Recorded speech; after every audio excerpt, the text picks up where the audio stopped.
ways that you, I suppose, understood more about business, found out about technology? How did you, trying to gather as much of that learning as possible? What were your sources?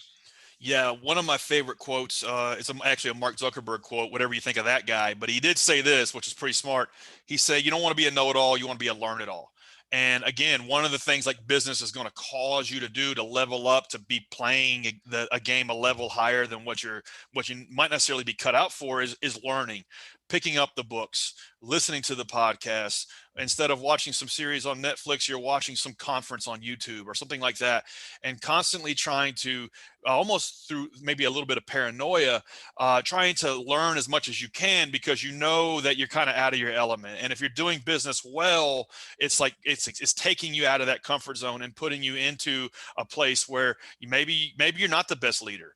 And now you've got 10 or 20 people, and now you got to figure out how to be a good leader. Or maybe you're not the best at hiring, or maybe you don't know the first thing about technology. And now you're trying to systematize your business from the inside out and leverage technology to do that, and you don't know anything about that. Well, the good news is like we have all of this information now at our fingertips. We can learn any of this stuff through YouTube University if we're really dedicated to it, and if we're really willing to put in the time. And so for me, when I sold Peachtree, 150 people, 10 million a year in revenue, like I had all of the trappings of success, or so I thought. And here I thought I was like, I knew everything there was about business. And when I sold that company, started the tech business, GreenPal, I was quickly confronted with, wow, you don't know crap.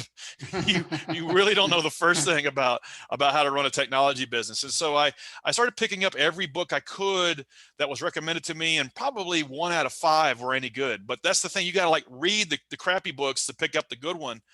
And one that helped me kind of reset myself as a blue collar entrepreneur to a tech entrepreneur was a book called The Startup Owner's Manual, and another book called The Lean Startup. And these two books really kind of teach you how to go through the process of creating a technology based product and inventing something brand new that does not yet exist. That was one thing I really did not understand the gravity of, is in terms of, yeah, I ran this landscaping business. We had thousands of customers and 80 trucks going out every day, but I didn't invent something brand new. That had kind of been a known roadmap, a known strategy. And I was just kind of learning from my competitors and other companies and doing it better. But now with GreenPal, I'm inventing, a marketplace connecting lawn care services and homeowners. I'm inventing the Uber for lawn care.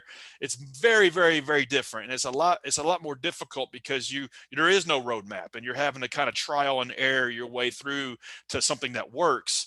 And that took a lot of time. And I had to learn from people who had done it before. And I had to pick up every book on the subject and watch everything on YouTube I could get my hands on.